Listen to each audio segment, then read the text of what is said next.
కొత్తగా రాముడి పేరు చెప్తారు కానీ రోజు దండం పెట్టుకునేది అసదుద్దీన్ ఓవైసీకే. వీళ్ళ లైఫ్ లైన్ అంటారు కదా, వీళ్ళ లైఫ్ లైనే అసదుద్దీన్ ఓవైసీ.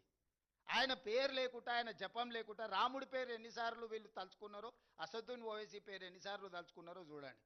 ప్రతిసారి అసదుద్దీన్ ఓవైసీని అల్లావుద్దీన్ అద్భుత దీపంగా మార్చుకొని ఓట్లు అడుగుతారు. మరి అన్ని మీ ప్రభుత్వాలే ఉన్నాయి కదా. అసదుద్దీన్ ఓవైసీ ఇంత దుర్మార్గుడు అయినప్పుడు మీరు ఎందుకు అతన్ని నియంత్రించలేకపోతున్నారు? ప్రజాస్వామ్యంలో ఏఐఎంఐఎం కూడా ఒక రాజకీయ పార్టీ ఎన్నికల్లో పోటీ చేస్తున్నారు. గెలిచిన దగ్గర వాళ్ళు గెలిచినారు, ఓడిన దగ్గర ఓడినరు. వాళ్ళు గుజరాత్లో పోటీ చేసిరు, ఉత్తరప్రదేశ్లో పోటీ చేసిరు, బీహార్లో పోటీ చేసిరు, మన వెస్ట్ బెంగాల్లో కూడా పోటీ చేసి 5 సీట్లు గెలిచారు. వాళ్ళు కూడా ఒక రాజకీయ సంస్థ, ఒక రాజకీయ పార్టీ. కానీ వాళ్ళని భూతంగా చూపించి ఇంకెంతకాలం మీరు ఓట్లు అడుగుతారు?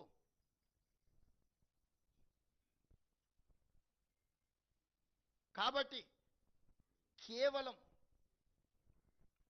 మత విద్వేషాలను రెచ్చగొట్టి కొన్ని రాజకీయ పార్టీల నాయకులను భూతంగా చూపించి రాజకీయ మనుగడ సాధించాలని ఆలోచన చేయడమే వాళ్ళ భావ దారిద్ర్యానికి పరాకాష్ట.